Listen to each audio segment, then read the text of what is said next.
People who give job interviews, what are some subtle red flags that say this person won't be a good hire? 1. I once had a guy show up late with scratches and wounds all over his face and clothes, looking really disheveled. Typically, I don't waste my time with people who can't even make it to their interview on time.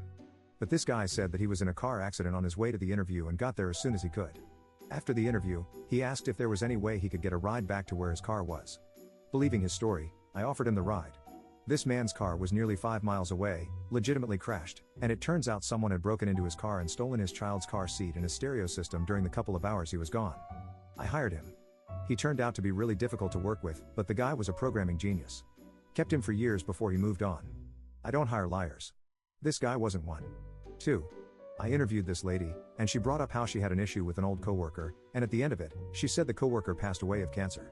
Of course, I said, "Oh, I'm sorry," or something similar, and she responds with, "She got what she deserved."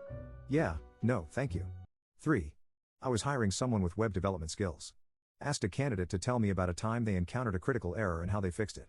Their response, "Well, I was on our website and noticed some information was out of date, a critical error, so I told the web development team we needed to update the critical error." 4. Was giving an interview, maybe 20 minutes long. In the middle of the interview, the lady asked if she could go outside and smoke. 5. I work in politics and hire a lot of entry-level positions. With some firms, the only qualification is a pulse. In the screening call, pre-interview, I ask them about an issue that they care about. This is to first weed out anyone that doesn't have a clue what is going on and also to weed out someone on the other side of the aisle. One person last year slipped up and somehow passed the screening call. In our office, there were cardboard cutouts of 3 prominent political figures, 2 presidents and a VP, all household names at this point. He got to the office, saw the cardboard cutouts, and asked who they were. 6. If they're 23 and don't have 15 plus years of experience in their field. 7. A guy I know that works in the IT industry told me when a girl he interviewed for a junior developer job had a complete meltdown and completely froze. The interview ended awkwardly, and that was that. A couple of days later, the girl sent an email explaining she had issues with anxiety and asked for a second chance.